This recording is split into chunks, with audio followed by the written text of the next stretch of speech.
can move forward slightly, that would be good, so that we can leave the space. Registration. Okay. The registration will move to the back. Okay. Right. So, all right. Thank you everyone for making it to this event. Right. Let's give ourselves a round of applause.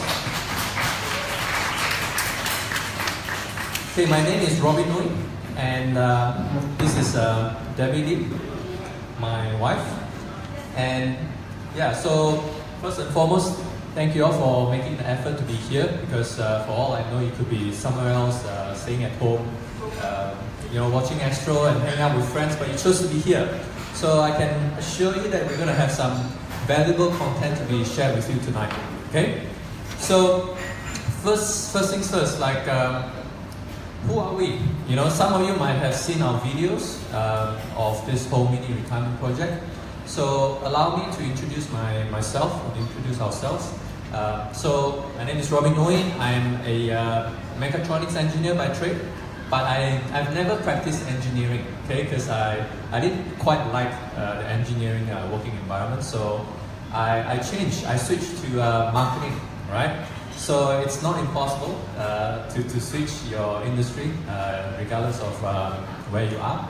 So I'm an SEO consultant, but I'm also an SEO trainer.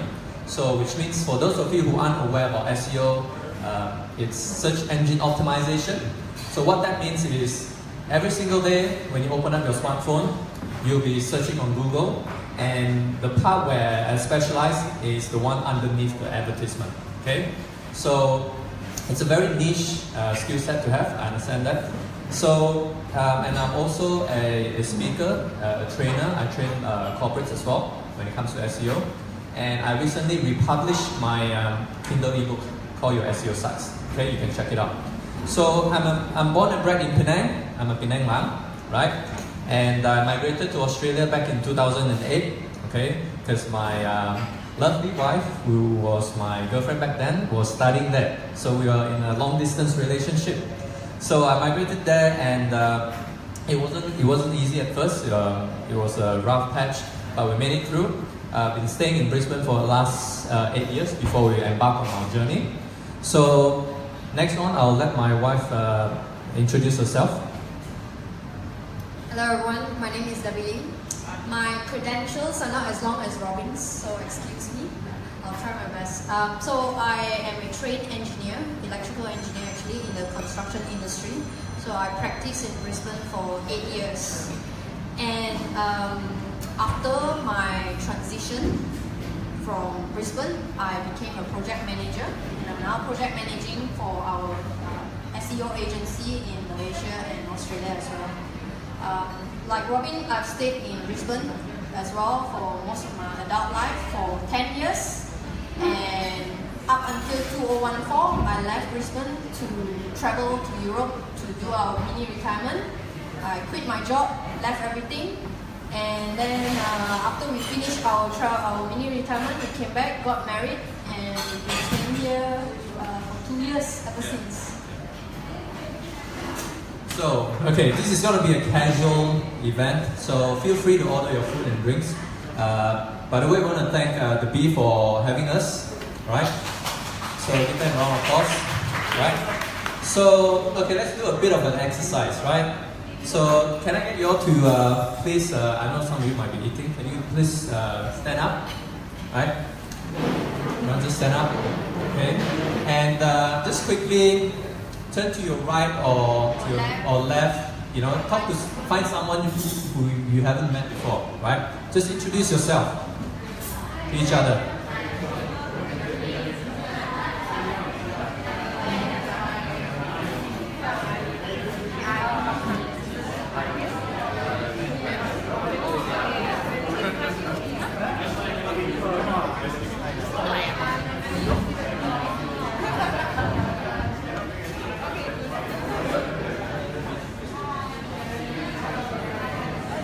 Okay, good job. Thanks, guys.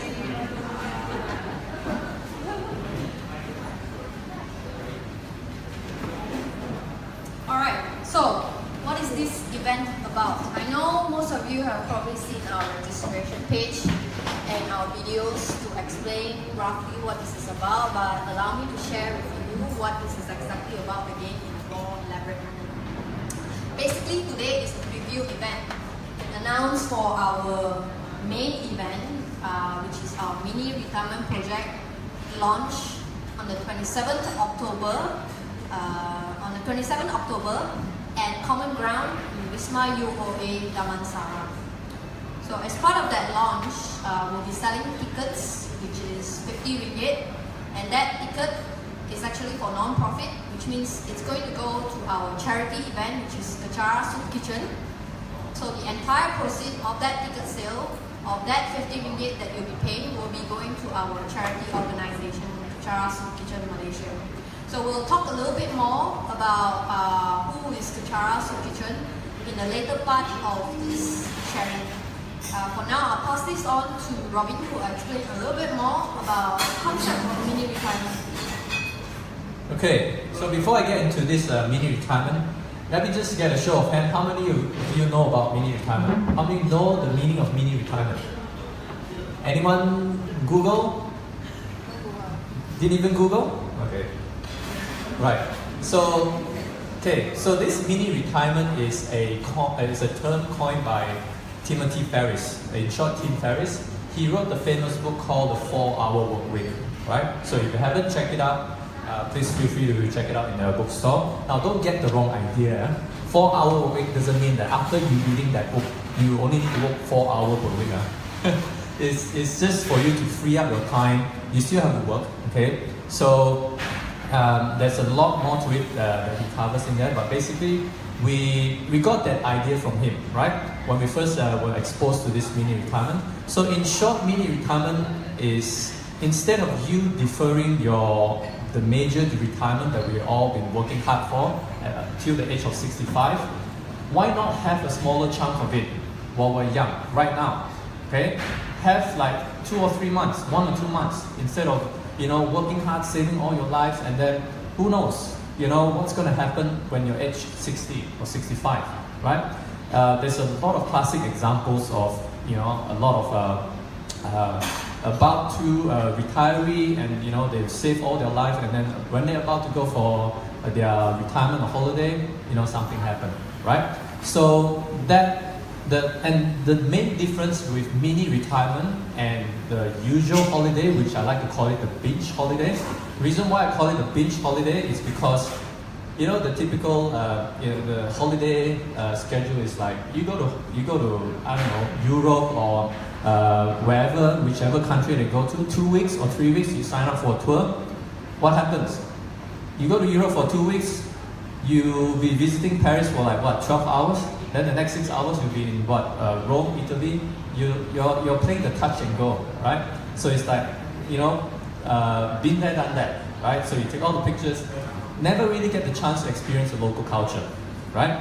Whereas with mini retirement, when you spend a little bit more time to get to know the local culture, that is where you will broaden your perspective. Okay, so a bit of our background story. I think I've elaborated a bit more just now. I first migrated to Australia back in 2008. There was a lot of struggle, but luckily I went there just before the GFC hit. So one of my first paying job, of course, was trimming someone else's lawn backyard for $15 an hour, right? Now you might be thinking 15 times 3, wow, 45 ringgit, not bad. But I can tell you it's hard labor, right? After a whole day of work, you'll be tired, right? So then after that, one thing led to another. I started my own agency, sold it off, and then I started focusing a lot on SEO, right? That has been the passion of my life. And we got amazing jobs. She's got a very stable job there, engineering consultant, which is a very highly regarded job there. And we live a comfortable life, but it got to a point where I was chasing the numbers. I was a workaholic. There's one point I worked till, because we lived together, and she had to send me an email to go to sleep, right? Because I would ignore all the messages. You know, she asked me, "Hey, come to sleep." I said, "I'm like, no, it's okay, it's okay." But I check my email more often than I check my phone. So you send me, it's either you come in now or you don't come in at all, right? That's when I started realizing, shit, you know, this I've overworked, no life, right? So, and after that, it was, you know, we had a point where we realized it's getting a bit boring, like going through the 9 to 5 grind. Like, we had a good life, comfortable life, and we decided that there's got to be more to it. And that's when we stumbled upon this mini retirement, and that got us really, really excited. But trust me, initially when we got that idea, we didn't have a clue about if it's even possible or it was just a fairy tale, you know. But you know, we actually planned it out. It took us a few years to plan out and actually put it into action, and we actually went for it. And initially, a lot of people were saying that we're crazy, right? When we started talking about this, like, why do you want to risk your career and everything and go for this? You have a comfortable life. Why do you want to take up this challenge, right? Now, with the planning side, I'll pass it on to Debbie because she did all the planning, right? So, all right, I'll pass it to her. It's not true. He did help with the planning. Pick out the places, some of the places. So planning, as you know, my background is engineering, and we engineers, we love to plan everything. So I think one of the most exciting time for me, unfortunately, is just before we went off for mini retirement, because I get to plan, which is what I love to do. So I'll share with you what we planned when we were at our home base. Some of the basic key items are basically finances. That's a big one, right? So basically, when we decided we're going to go for it, our intention was very strong. So we said, all right, let's evaluate everything that we have right now with us. What's our liability? What's a potential asset? And get rid of all the liabilities. Now, bear in mind, when we were in Brisbane at the time, we have already decided that we've had enough of Brisbane, and we are going to leave for good for after our mini retirement trip. So that was an easy decision for us, which means that once we leave Brisbane, we have left for good. We're not going back there. So the decision was we're going to sell everything that's a liability and keep whatever asset that we have. So everything that you can think of, from our furniture, kitchen appliances, all the way to our car, we sold everything off. Everything that would pull us down during our travel, we sold everything off. The only thing that we kept in the end was our townhouse, which we've rented off. And we've been pretty lucky because that actually covers for our mortgage repayments and gave us a little bit of extra income to supplement for our travel.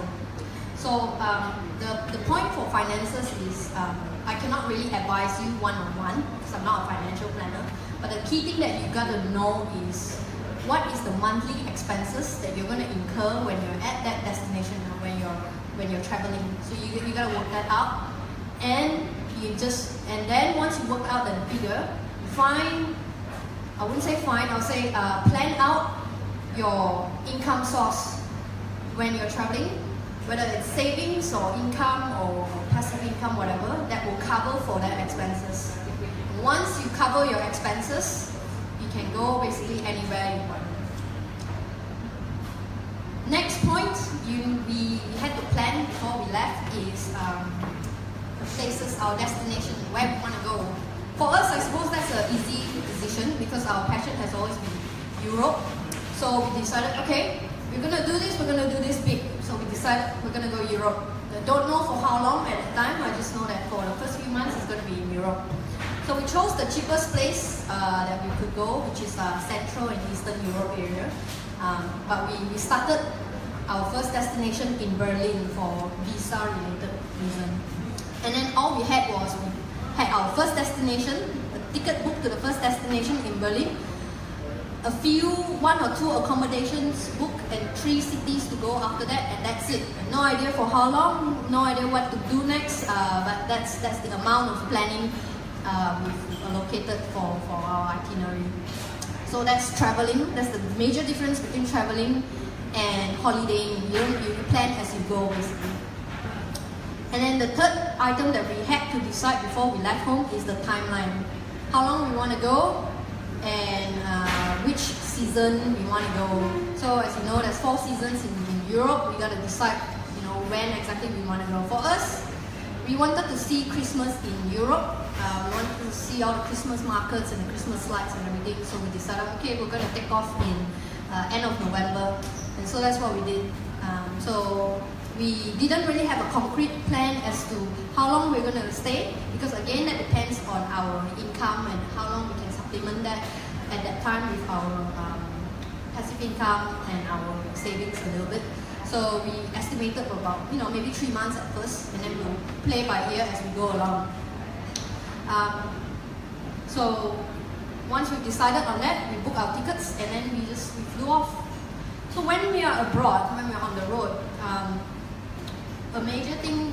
one of the major things that we had to do, I won't say we had to do, but one of the major things that we have to decide is what we're going to do at every single destination. Because if you're traveling non-stop for 3 months, and you're used to working life like us, workaholic over here, giving you, 24 hours a day of not doing anything in a foreign land is basically just gonna be very, very boring. So to make sure that we weren't bored out of our mind, we found ourselves a main activity. Just to give you an example, when we were in Lyon, in France, we decided, okay, we're gonna take up French class. So we took up a semester of French lesson just to fill up our time. So when you're on the road, when you're traveling, you gotta have a main activity in mind. Otherwise, you're just gonna wander around and just gonna, get bored. The other thing is obviously where to go next, because you don't really have a fixed itinerary. You play by ear. So every few days, we have to decide where we're gonna go next, where we're gonna stay, how we're gonna get there, transportation, accommodation, etc. So that's in a gist how we actually go about to start planning for the mini retirement. Okay, so there are obviously ups and downs, right, during the whole trip. So I'm going to share with you some of the highs that we had. Of course, one of it is like what Debbie just mentioned. We went on the 4 weeks course, learning French. So the funny thing is, when you learn French outside of France, it's very different from you learning French in France. The biggest difference is that the teachers there can barely speak English, right? So when we went to that course, I was like, okay, let's go for it. I didn't do any homework. She did most of the homework. So I went into the classroom and everyone started talking French, right? So imagine you had no idea anything to do with French. Like you went in there, all I knew was bonjour. And the teacher started talking to me in French. So I was in my blurry mode to the max. I had no idea what she was talking, and she started talking slower and slower, right? And then I was still laughing because I said to her, no matter how slow you talk, I still don't understand. So it got me to a point where I realized I had to do homework, right? After that, I decided every night I would study in advance what she's gonna teach the next day, right? So, and of course, some of the other highlights was because Lyon is a very centralized location in France, we get to travel. So one of the most amazing memories that we had, and I personally had, was paragliding in Annecy. Annecy is a very small little town south of Geneva, right? It's a border between Switzerland and France. So two important things happened there. Number one, I overcame my fear of heights. So she's always the adrenaline junkie. She went for all the roller coaster, bungee jump. I was the one filming beside.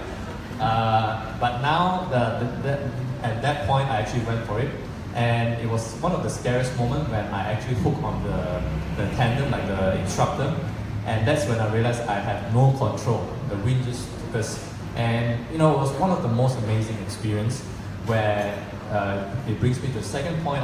We actually overlooked Mont Blanc, the actual Mont Blanc. So the famous brand Fountain Pen. I don't even own it, but I get to see the actual mountain, right?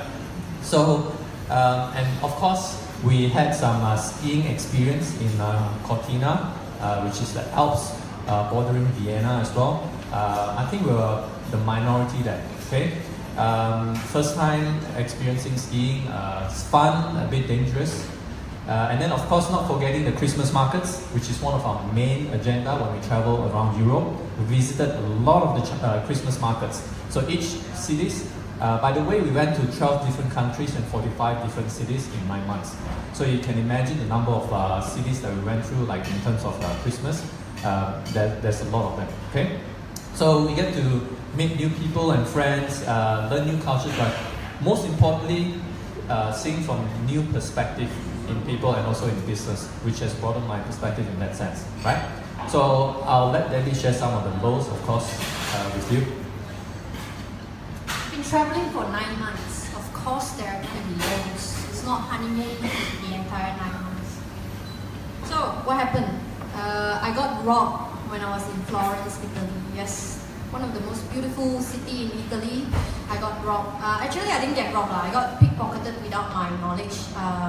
So I went to a bar, came back at night with him, and then I discovered my bag at home. When I got back, it was opened up and my purse was missing. Didn't know what happened, how it happened, or when it happened. I was pickpocketed. So if for any warning, anybody going to Italy, the thieves there are really different quality. They're very expert. So be careful.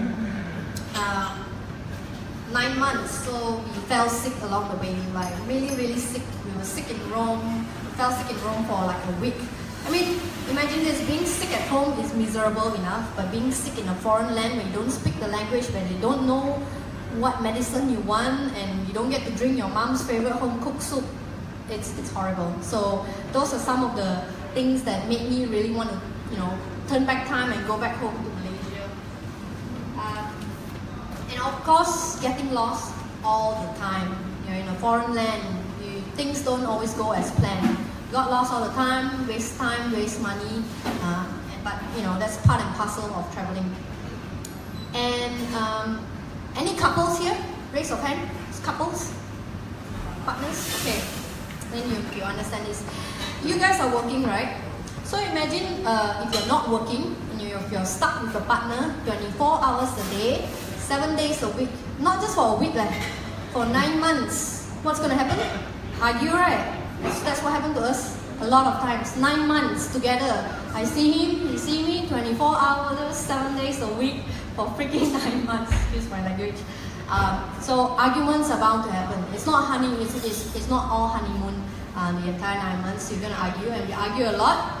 And I'm glad to say, if you can survive that type of trip together and get stuck together for that amount of time, I think you're gonna go far in life. So hopefully that applies to us as well.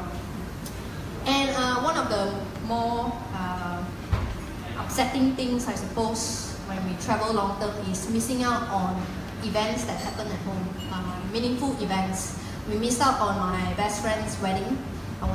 It was a late notice, and I was stuck in Europe, and I couldn't go back. Very expensive, and it will affect my visa when I'm staying there. So I couldn't go back. I was stuck. I had to video record the two of us wishing them well and send it to them during their wedding day. So that was one of the things that I sort of regret, not to be there for her. The other thing was obviously birthdays, anniversaries, parents' anniversaries, what else? Chinese New Year, New Year's Day, Christmas Day, all the big family events that you otherwise be home for. So we miss all that. And again, that's part and parcel of traveling. So I guess for us, the lesson learned is we knew our priorities.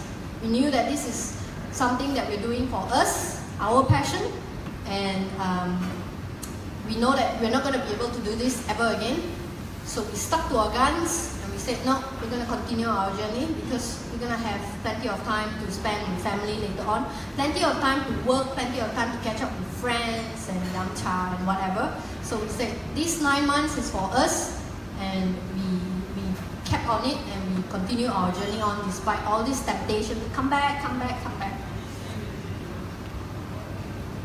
Okay, sorry, still my turn. So what did we learn?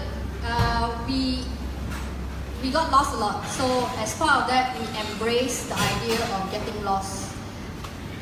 For me, that's a big lesson because I used to be an engineer. So I'm all about planning and making sure that things go my way. Otherwise, I go crazy a bit. So getting lost during my trip was an eye-opener for me because it forces me to embrace that things don't always go to plan, and that is okay. You just run with it. The other thing is picking up on dangers on the road, being cautious, developing your instinct of danger. People creeping up, walking beside you, this type of face coming up to you, kind of know, okay, this is not right. Why are all those people suddenly standing beside me, looking weirdly at my back? Those sort of things you'll pick up. I guess you'll be a bit more streetwise, street smart after traveling for so long. And independence is another big thing. We rely on nobody but just ourselves, me and him. We rely on our own 2 feet to get from one point A to point B. No aircon cars or whatever. You gotta get squished up in the public transport, the subways and all that. So it's a change of lifestyle for us, and it forces us to be more independent with our decisions and our actions. And the biggest takeaway for me is minimalism. Being a lot more minimalistic. When we pack up our things in Brisbane, my 10 years of life in Brisbane, I was left with 6 boxes of things. Only 6 boxes. It's not just my 6 boxes. It's 6 boxes combined of our lives and things that we really treasure in front of us. Just 6 boxes, 10 years. That's actually not a lot. But when I reflect back on my house in Brisbane and how much stuff I had that I thought I needed, I actually don't. Because at the end of the day, when I'm forced to choose, I got rid of everything. I was left with 6 boxes, and all the things that are inside are not even expensive stuff. They're all memorabilia, all souvenirs, or little trinkets that mean a lot to me. They don't mean they're not worth a lot in materialistic value.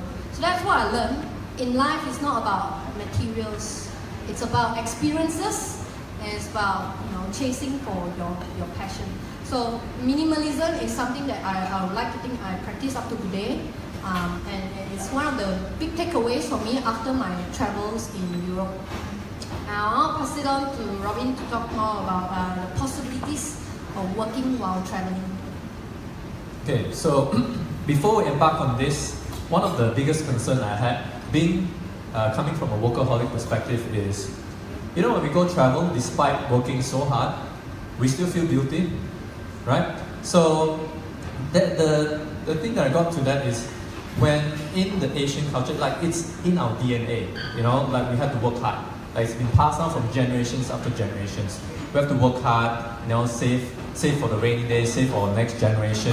It's always working. And even when you finally save up, go for a holiday, sometimes you feel guilty, right?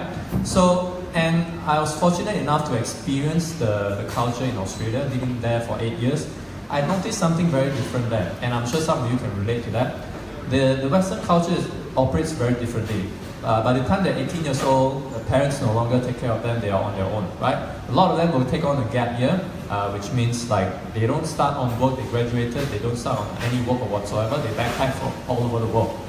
So, then I asked myself this question, how can I have both? Why does it have to be either or? Like, I look at some of my friends here, like, there's nothing wrong with working hard and saving, right? But what if I can have both?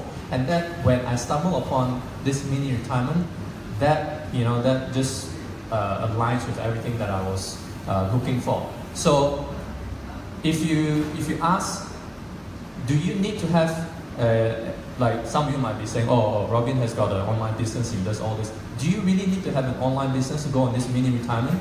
The answer is no. Okay, so there's a few vehicles, there's a few options. Obviously, if you've got passive income, that's the best, right? You don't have to worry about anything, just passively you get income generated. But unfortunately, like, not to say that we don't have enough, but some are not that privileged to have that. So the other thing is that employees, you might be wondering, how can I go on to mini retirement if I'm employed, right? Do I have to have my own business only? Can I go there? No. So there's always this thing called remote working arrangement, right? She's done it.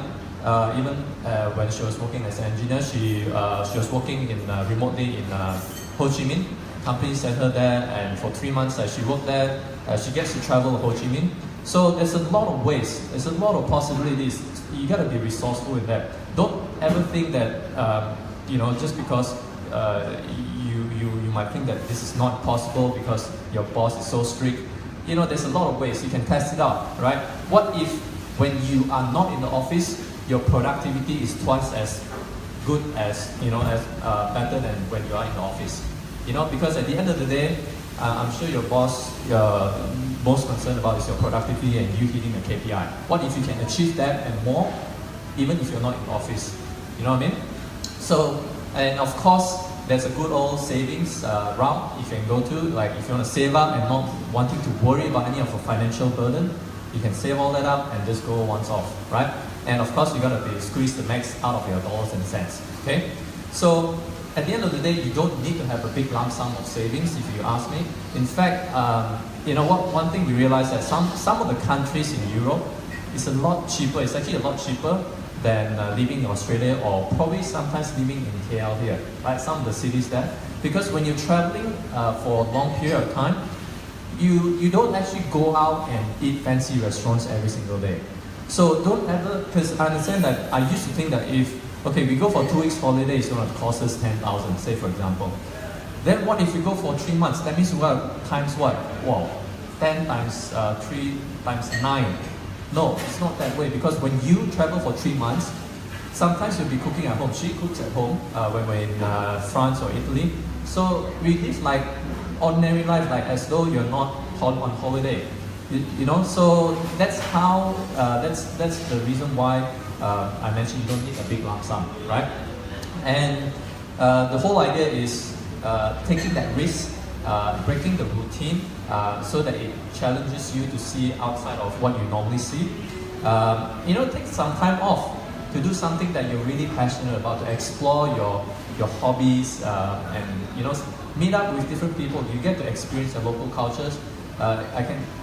Words can't describe. So like when you meet so many different locals, you get to experience their culture, then you see things very differently. Okay, and of course you'll be more tolerant as you travel, because you meet all sorts of people, right? When we stay in Airbnb, and a quick tip is that when you stay at Airbnb and you use your credit card to pay for your accommodation, guess what? You're going to get a free flight ticket back, and that's what we did, right? So you get points, you get rewarded for traveling as well, in that sense, right? So, okay, I'll pass it on to Debbie to share a bit more about the immediate actions with you that you can take, right? So if you're thinking or have any inclinations to go for your first travel, right? Some of the first few things that you need to do, you gotta pick a spot first. Pick a country, a city, or a place that you are passionate about. Somewhere that you've always wanted to go, and again, like I mentioned, for us it's Europe, so that's why we picked that. And it's not just for a few days or 1 week or so, it's preferably for a few weeks. And I'll explain why for a few weeks to a month. It has a financial benefit to it.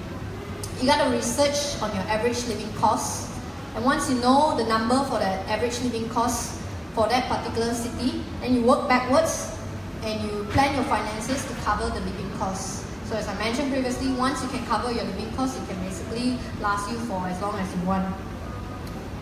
Okay, the reason why I say you gotta stay for longer than a couple of weeks is, I think he touched on that.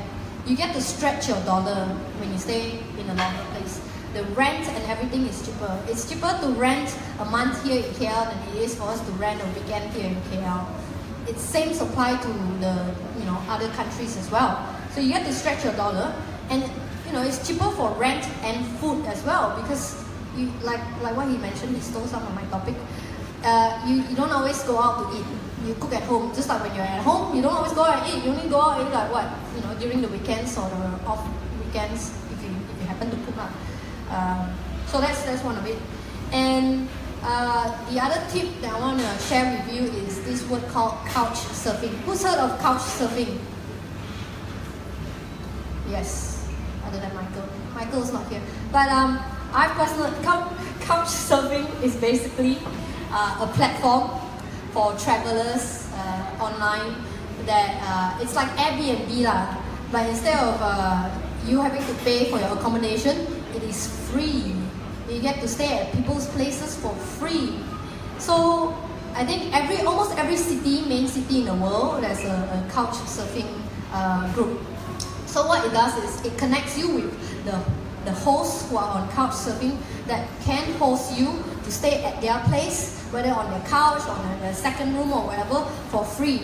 And most of the time, they'll bring you out for food, they'll pay for your meals or cook for you, and it's like you're part of the family. So why do they do this, you might be wondering. They don't get any monetary value. They do this most of the time, from my experience, is because they're paying it forward. They have probably traveled somewhere else in the past, they slept on someone else's couch or bed for free, and when they go back to their home city, they offer it back to the travelers out there, out of paying it forward. And also to make friends with foreigners, with other tourists and foreigners. So think of it like a cultural exchange and a paying it forward concept. So, and I personally know my friend there, Michael, who's behind the pillar. He's done it. He's been to Europe and couch surf for how many months, Michael? 1 month, without having to pay for accommodation. Now, is that unheard of? It's not in the traveling community. It's doable, correct? Yeah, exactly. So you might want to go back, Google couch surfing, and if you're strapped for cash, and you want to meet new friends, new people along the way, go that route. It's perfectly doable. And I'll pass it back to Robin to talk about a very important subject. Okay, this is probably the most important factor for this whole mini retirement journey, and it's called intention. So power of intention is very important. We discovered this when we were planning this whole mini retirement trip, and reason why I say it's very powerful is when we first started talking about it, it was like, okay, it's still up in the air, we haven't set a date, but once the minute we set a date, I tell you, the whole vibe changed, because we've got a deadline to work on, and everything that we decide on has to be aligned. Like, is it going to help us to get to this direction, to this destination? If yes, then we do it. No, then we don't do it, right? So, and along the way, because our intention is so strong that I started to realize a lot of seemingly out of our control activity or business opportunities or opportunities on its own started to show up in our life. I can't really explain to you scientifically, but all I can say is that it works. And the way that you're gonna verify that is actually in action is when, like I mentioned, when things that seemingly out of your control start to happen in your life, that happen in a good reason, that sort of help you, then you know that the intention is at work, right? The universe, for somehow, will bend over backwards to help you along the way to get to where you want to go, right? People from out of nowhere will somehow come out and offer their support to you. So that is something magical along the way that we've discovered. So in a nutshell,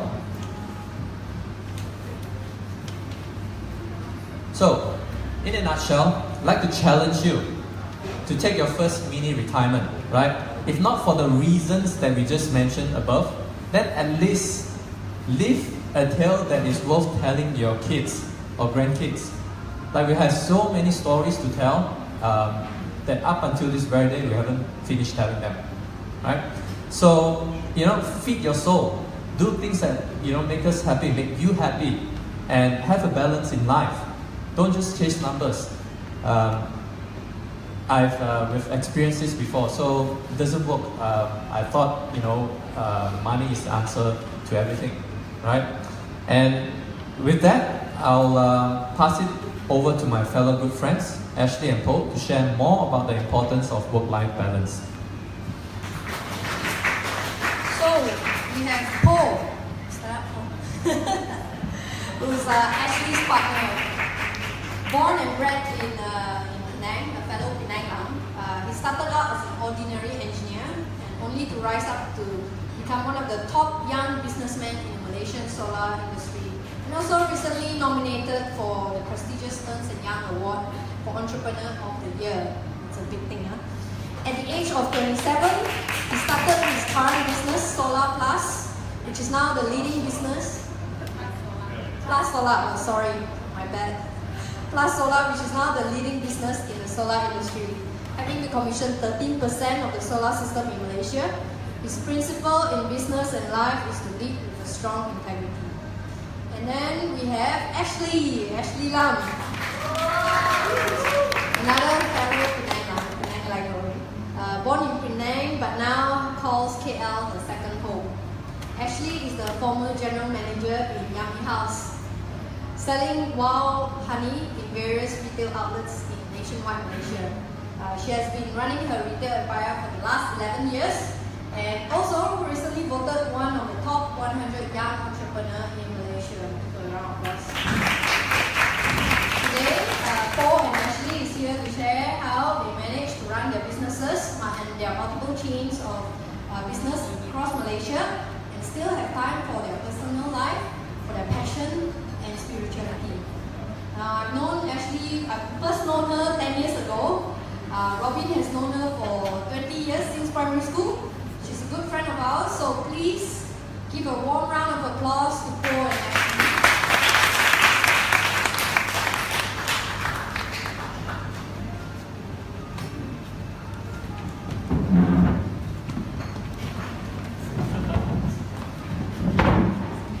Okay, good evening everyone. So, as an engineer, then of course I have a dream to actually start my own company in a very young age. So actually, I think after working in a corporate for about 5 years, yes. So I made the bold decisions to actually came out and start my own business. So before I continue my story, maybe I would let Ashley to introduce herself. Hi, good evening everyone. I see some of familiar face, but I'm still nervous, I don't know why. Okay, this is my first time in front of the stage. I'm using English to talk about my journey. Usually I'm more in Mandarin conversation, but feel free to ask any questions if later on you can't really get what am I trying to deliver to you, okay? I start first, right? Okay. Thank you, Robin and Debbie, giving these opportunities. Without this preparation, I don't really have time to review my 11 years of journey, which I spent so much of time in my career, which is now we call it Yummy House in Malaysia, Singapore and Hong Kong. Before that, I was like them, motorholic, but I started with an investor in Singapore. So I have 5 years working in Singapore. It's different cultures compared to Malaysia. So the speed, the people there is a bit rush, result oriented, and I was just finished my degree and it's like a student just came out from university and just bang the wall here and there without knowing all the shopping malls because we are planning to do in retail business, but once we step in, it's without anything. It's just a big gallon of raw honey in front of us, and the investor said, let's sell this honey in the market. And we do not know any about branding, we do not know how to plan, we don't have anything. It's just about, just do. So how to do?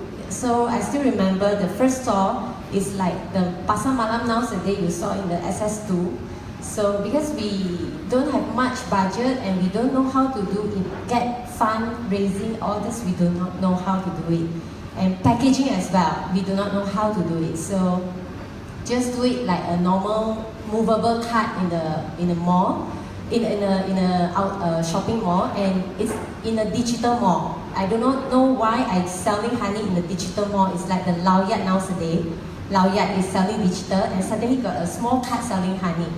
So it takes a long time to understand the customer behavior. During that time, there's no customer behavior, this sentence in my mind, because I do not know what's customer behavior.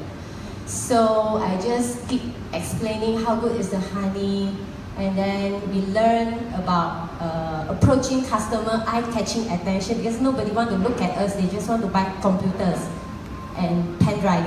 But suddenly there's a honey store in front. So a lot of hard work we learn to get attention, until I still remember my first client is a Masale, is a tourist. I spent 2 hours to explain, to sell 1 bottle of honey. It's cost 39 Sing dollar. And I'm so happy, and then I stop everything, I go to the nearest store and buy Tom Yum mee and celebrate myself. I was alone.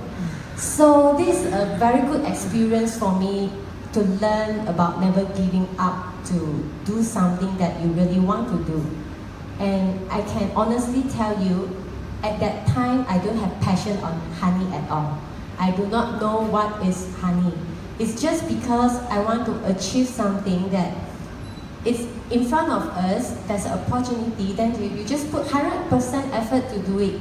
And the moment when you do and do and do, the passion, the results will slowly, automatically come to you. And after the Tom Yum mee, I told myself, okay, let's sell 2 bottles. So I'm alone also, so I just, in my mind, my belief is Masale drink honey. So I get Masale again. So I try my best to just serve and serve. So 5 bottles per day, 10 bottles per day, that's a best result for me. And slowly for 3 months, 6 months, I'm still there. Still survive. I still never give up. But mentality tired because I'm alone. So it's time for me to hire people. It's also costing, budget, it's everything is about capital. But I learned to just focus on what I want to do, which is to promote the best honey to the public. So that's good thing in Singapore is always have a lot of supports from those entrepreneurship. There's a lot of good people to help out. So until today, I will help out a lot of people that they sell small things to you. It's a small things for you to support them. All this little bit support, you give them a lot of confidence to move on further. So just support those people. They say, hi sir, do you want to buy something from us? This what kind of cakes or cakes like this. So usually I will just do it because it's a hardship and I know the effort. So I want to try to say is eventually we start our first retail store in Singapore, and then it's hire people and we do branding. We don't know what is branding at all. We just know I don't have like Isaac, they can do the interior designer there. We don't have that kind of knowledge and money, so we draw our own. Even the cupboard, the kitchen we draw, and then we tell the contractor just draw like this and that. So in Singapore, we just move step by step like this. So when the retail mall is just started in Singapore, wow, it's a nightmare. Means no way to rest because the rental is super expensive in the shopping mall. One day we are just all out, never rest. Retail hours is morning 10 to 10. Public holiday, Saturday, Sunday is compulsory. It's super important days. So for us, we train to be like this. So the people who work for us also have to be like this. Consider hardworking and good stuff. So this kind of belief is already built. So if these people told us Saturday, Sunday don't want to work for us, we feel that this kind of people very hard to success lah. So we have this kind of belief and judgment for them. Until an extent I feel tired and exhausted. So I leave Singapore when they have 5 retail in Singapore in the shopping mall. So I come back to Malaysia. I take 9 months to be in KL. I work as a normal marketing exec, and I told my boss I don't want to work in sales line anymore because it's so tired. So I get paid like 3,000 per month in RM. But my intention is just to rest myself because it's too tired mentality. So during these 9 months, it's not like the mini retirement go overseas, the 9 months, but I shut down myself, just focus on working for people without doing all out, just normal, okay, 9 to 5, rest myself. But eventually, my passion is still there about the honey. So I speak to my Singapore boss, which is the Yummy House, I said it's a time we do it in Malaysia. So there's a time, I used 2 years to penetrate the market in Singapore. Malaysia, I used 1 year because I learned from a lot of mistakes. So we shortcut. Shortcut means we don't repeat the same mistake. It takes 1 year, but there's still a lot of challenge. We need to hire people, interview, everything. Start from ground again in different market, the pricing, everything. So there's 10 retail shop in the second year, but 8 retail belongs to licensing and franchise. So I manage 2 shop, another 8 shop is people manage for us. But I just liaise with the bosses. So after 3 years, because we not matured enough to deal about the win-win situation, contract, something like this, so they just stop it. And then you know what happened? Suddenly I have 10 retail shop and the people I have to manage by myself alone. So that's a critical times I realized my limitation.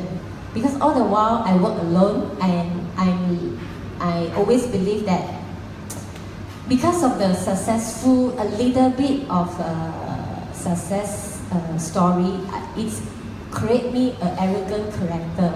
Means I only believe on myself, can do greater than others. So I don't really trust my staff. It's eventually have this kind of blind spot coming to build this kind of character, which without my notice, I don't really notice that. And then eventually I can split myself to 10 areas, to 10 different stores, and everyday retail is about numbering, it's about the sales, because when you open up your eyes the next day, the rental, the people, is every day is cash is out. So it's a bit pressure for me, and during that time I was like 28 years old. I feel so lonely suddenly. It's just once in a moment I feel so lonely because all my staff leave me because I'm too workaholic, and they just resign without telling you the honest reason. They just say, oh, this is not suitable, but they don't tell you the real reason why they leave. So I don't aware this until keep happen.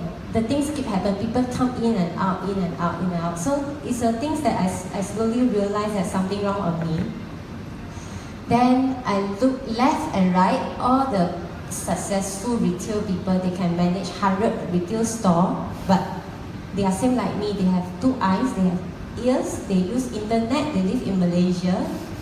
But why I'm so stressful and depressed, and it's suddenly awake me, it's a button up to, I break down myself and I have depression, a little bit depression. I can't sleep every night for 6 months. Insomnia, just because of the stress. Because 10 retail store is 10 times of rental going out every month. In Malaysia is I don't know, but for me it's a pain because everything is capital. I don't have a big investor to pump in money. It's everything run by ourselves. And the people we train, I spend a lot of time to motivate and train them. Eventually they still leave. So I don't know what's wrong with me, but during that time, I always said, maybe you are not the right person. You are not the right person. Everyone is not a right person. Then I'm the right person, so I work alone. So, so I suddenly realized something wrong on me. So that period is good because if now I review back, without breakdown, I wouldn't have the chance to break through the wall. So of course, I attended few courses.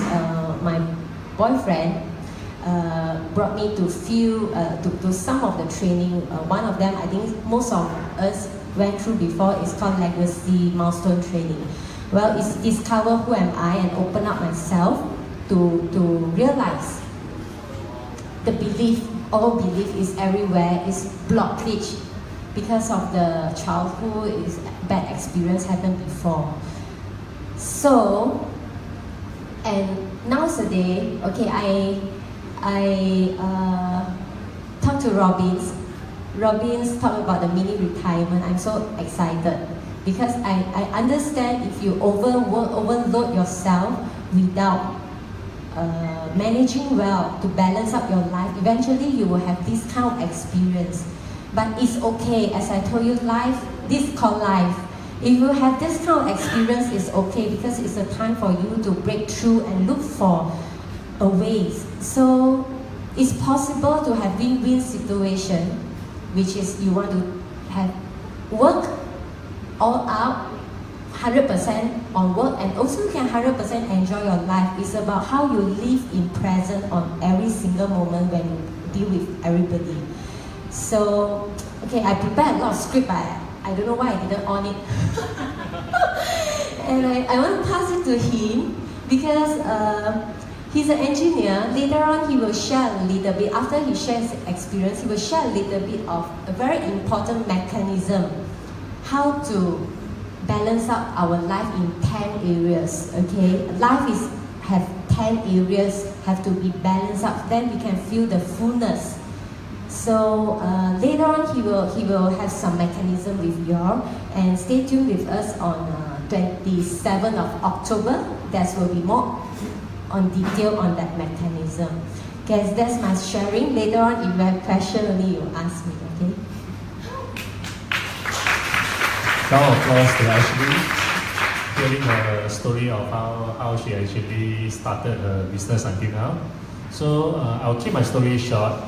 Okay, so I was born in Penang, like I say. So during young, I actually like sports a lot. So I participate in a lot of sports and I try to excel in every activities that I do. So as a sportsman, I think you know that every sportsman, they like to win. They can't afford to lose. So am I. I try to excel in everything that I do, like in the academic, in the sports, or probably in curriculum or any other things itself. I try to win everything I wanted to do. So when I graduated from the university, I already have in mind that I want to start a company. But then I didn't immediately start my company because I know that I don't have the experience. So I went into a multinational company called DG, working as a radio engineer.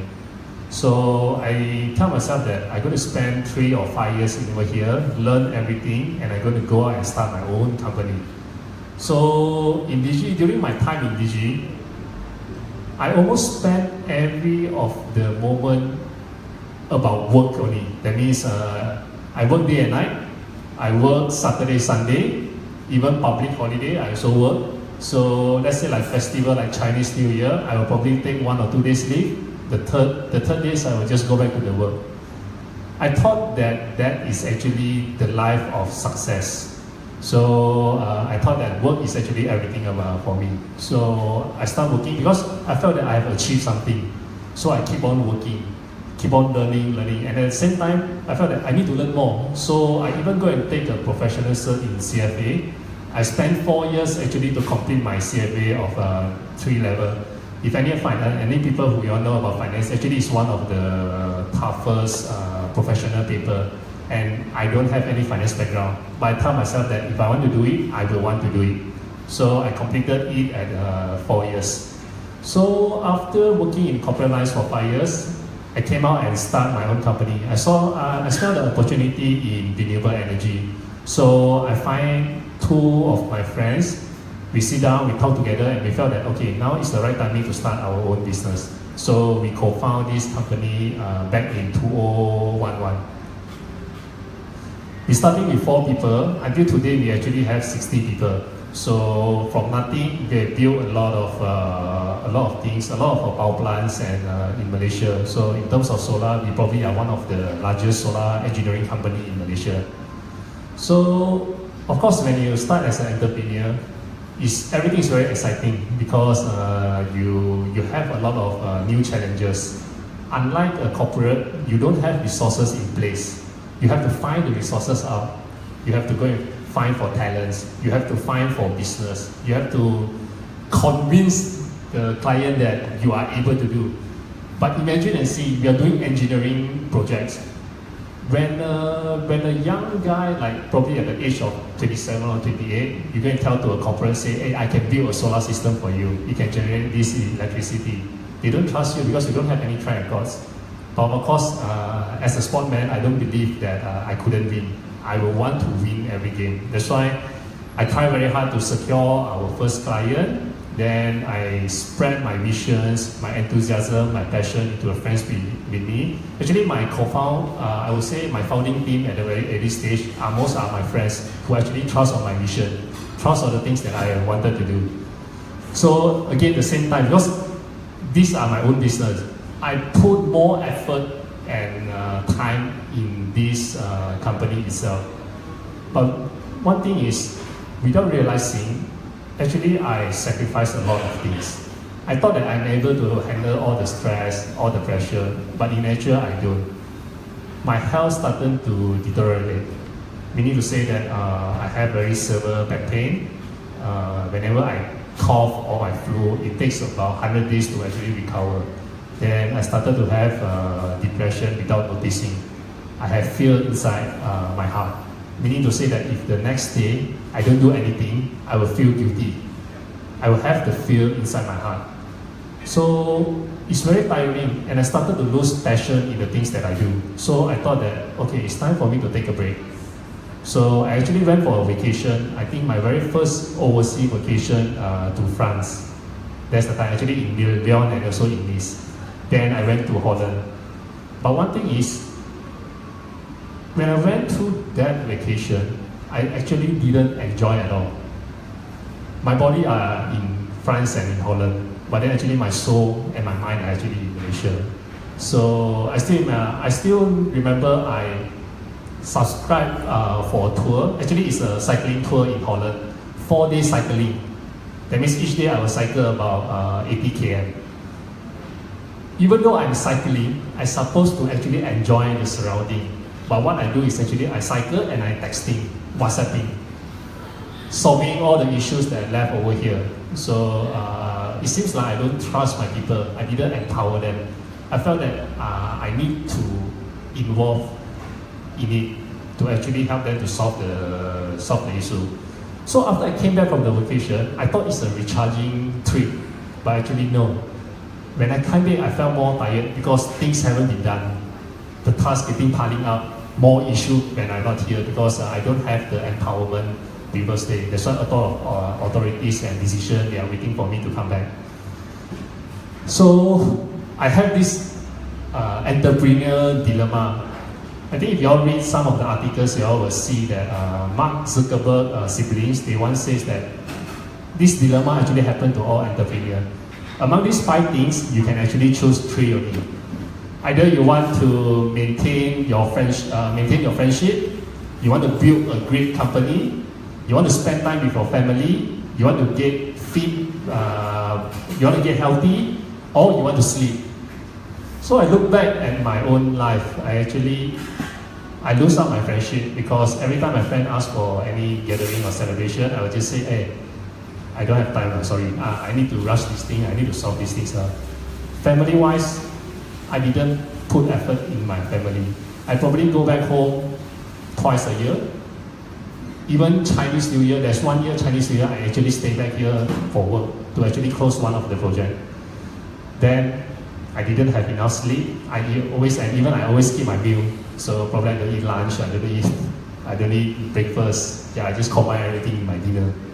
So what I left in the end is actually working. But I think that things doesn't work well. I think my life shouldn't be like this because it's very depressed and the stress is actually piling up and I felt that there's no meaning in life. So I think God gave me one of the awakening call so that He actually made me come into this milestone training through a friend. So after this training, I realized that actually in life there's a lot of possibility. I don't need to just work and I have to sacrifice everything. So, and also I learned that life is not just defined by the work. If one day I'm not working, what defines me? I was thinking this question. And I find out that actually what makes up life is actually the experience and the memory that we have. What is actually really touching our soul? Work is the object, money is the object, everything is our materials. You can have it and it gives you a short-term excitement, but it doesn't last you long. You will feel empty in the heart. So I committed to myself that, okay, I don't want this kind of life anymore. This time, I want to live my real life. So right now, I have a different approach treating my life. I have my own holy time, so-called holy time in every Monday nights, which I will go and play basketball no matter how. I like to play sports a lot, but actually because of work, I actually put it aside for a very long time. So right now, every Monday, everyone knows that I will go and play basketball. No matter what, I will want to do the things that I like. Every Saturday and Sunday, I will spend time with my friends. Sometimes we will have gathering in our house, sometimes we invite friends for dinner or whatever, but it's a committed thing that we're going to do. Every month, I will try to go back home, or I will invite my parents to actually come to my house so that I can actually spend time with them. So apart of that, like Sunday, I will actually put it as my my time with God, so that I will go to church and everything else. So, but all these things, I can say that I committed, but how actually I track it? So this comes to the thing that Ashley shared just now is actually there's a mechanism, we call it life view, to actually track whether are we living our life in fullness. So that video, they will split out one of the papers to you all.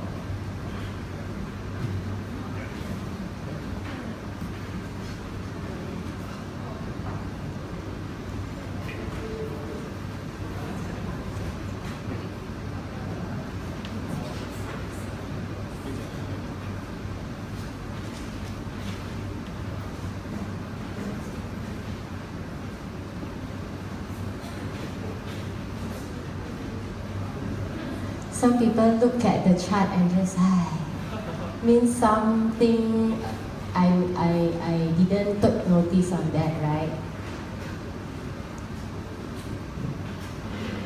Is that a pencil or pen? Pencil or pen? Pencil or pen also can. Anyone have? Okay, this is a live view chart. Okay.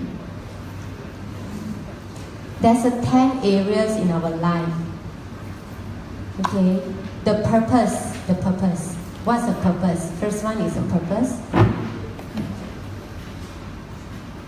Okay, do you know how to improve our life? If you don't evaluate, if we don't measure it, we do not know where to start.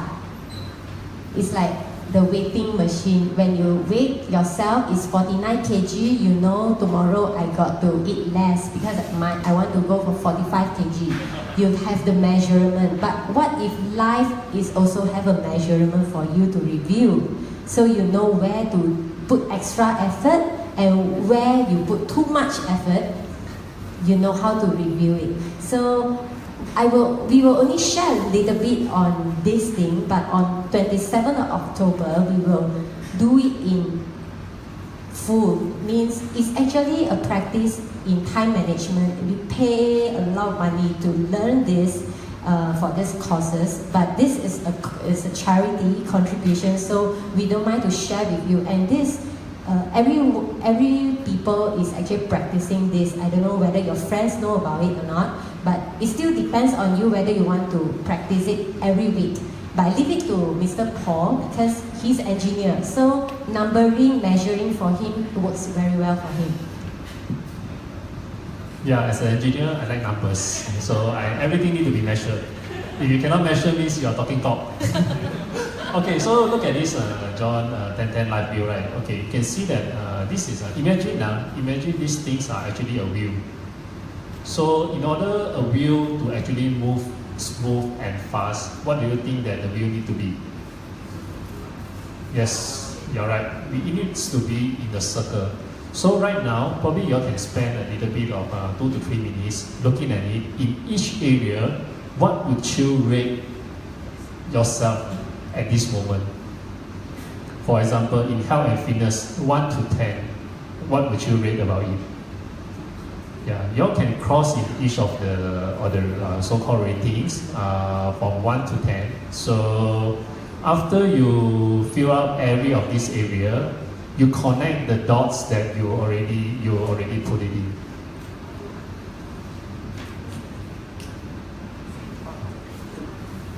No worries, you can fill it. These things you won't give back to us. It's actually for your own reference. If those who have pencil, you can actually put it up.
Okay, so everyone, after you rate in every areas, you can connect all the dots together into a circle. Probably some of you might be a square, some of you might be a star.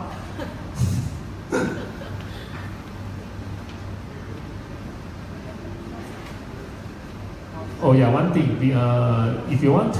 if you committed to actually live your life into fullness, the very first thing you need to know is you need to honestly understand about yourself. You have to be very honest to yourself. So when you read this is actually, it's not a right or wrong things, but it's a feedback of your life to yourself. So I believe that most of you have already drawn out. You can know what would be the shape of your life. Yes. So some of you might have a small circle. Congratulations, because even though it's a small circle, but it's still a circle. It's still moving. The wheel still able to move. You don't feel your life will be kick up when imagine a tire when it punctured. Yeah. So you cannot move your life at all. So are you intended to actually live your life into fullness? So actually this is just very beginning. There's a whole full of mechanism which we will share during on the 27th of October. So if you have friends or whoever who wanted to learn about what is life view, you can actually come on that day. So usually in outside, we went for this course, we pay a lot of money actually for this course. But then since this is a charities and community, we just try to help because as Robin and Debbie they all mentioned, mini retirement is about work-life balance. We really hope that every one of you in here, the day that when you go out after 27th of October, at least you all bring away something which you can actually make your life more into a fullness. Yes. So I think we shall end our session here, and I will pass it back to Robin and Debbie.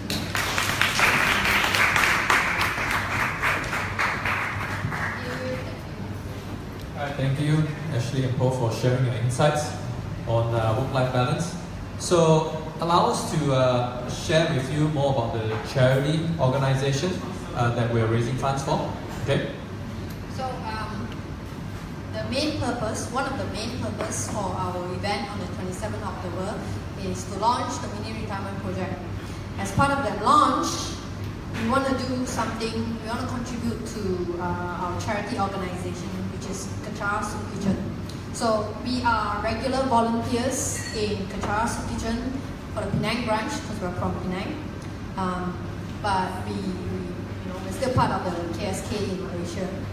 So for those of you who don't know, Kechara Soup Kitchen is actually a community action group run by volunteers to feed the urban poor in Malaysia. They have 3 major food distribution centers in Malaysia, one in Penang, a very big one here in KL, which I'm sure some of you might have heard before, and another one in JB. So as part of that, they also do street food, food delivery around the streets in the major cities, especially here in KL and Penang. So they go out middle of the night, midnight, distributing food to the homeless people of Malaysia, regardless of gender, race, cultural background, whatever.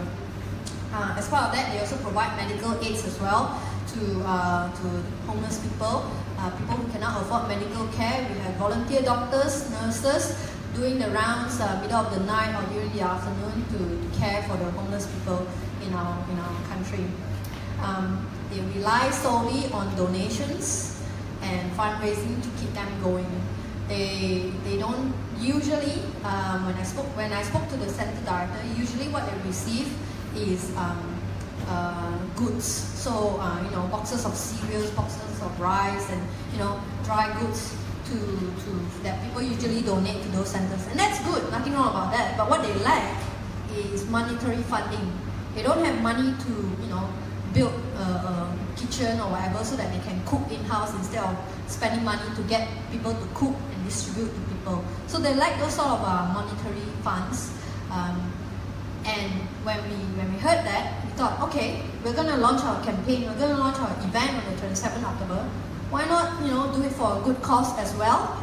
And, so we've decided that we're going to charge 50 ringgit tickets for the 27th of October event. And the entire 50 ringgit of that ticket that you'll be purchasing will go directly to KSK Malaysia. So we're not going to take a single cent. We're going to have generous sponsors to cover our venue. We're going to fork out our pocket on our own to cover everything else. All we ask is people to support the event so that your support will go directly to our charity organization. It's a non-profit event. So I'll pass back to Robin to talk about the agendas for our main event. Okay, so before I get to that, if you've been struggling, to even start thinking about planning about this whole thing, how, with the work-life balance. Ashley and both Paul has mentioned about the training, which we've all recently embarked on. We actually were on this 100 days challenge, and if it wasn't because of the training that we are embarked on, milestone training, leadership training, we wouldn't be here doing this, right? So we could have just do what we normally did, just work behind computers and have our own mini retirements. But we thought, what's the point of it? We want more people to join us. Okay, so if you want to find out more about that, do come and talk to us later on this training about empowerment and how you can empower your staff members if you run your business as well. Okay, so as Debbie mentioned, 50 ringgit goes directly to Kechara Soup Kitchen. Ashley and Paul will be revealing the full mechanism of the life wheel as well. And as Paul mentioned, it's worth a lot of money, right? They pay a lot of money to learn that. And we have 3 other guest speakers who are exceptional entrepreneurs from who specialize in their own ways, and they are living the dream lifestyle. Okay, there are people out there who are living a similar lifestyle like us as well. Okay, similar but different industry in a way, right? So, and most importantly, let me just ask you a simple question. How many of you here love traveling? Raise your hand. So people at the back don't like travel, is it? Okay. How many of you love to travel for free? Still don't want to travel, right? So how many of you, let me ask you, want to get paid while traveling? Then I've got good news for you, because on the 27th of October, okay, we'll be revealing a platform from one of our partners, okay, who will be sharing with you how you can get paid while traveling. It's a startup. I'm excited about this. I'm sure you are. So just get a ticket. You can get as many as you want. Invite your friends and families as well. Even if you can't make it, yeah, even if you do contribute, it's going to charity. So get a ticket. Our friends at the back, Michael and LJ, yeah, they'll be handing out the receipts. So go all out, and help out for this good cause. And we hope to see you then, right? Thank you for coming. And once again, thank you for coming. And we hope you enjoy this session as much as we enjoy sharing it. Feel free to ask us any questions. And once again, thanks to the Bee for having us. Excellent food. All right, thank you.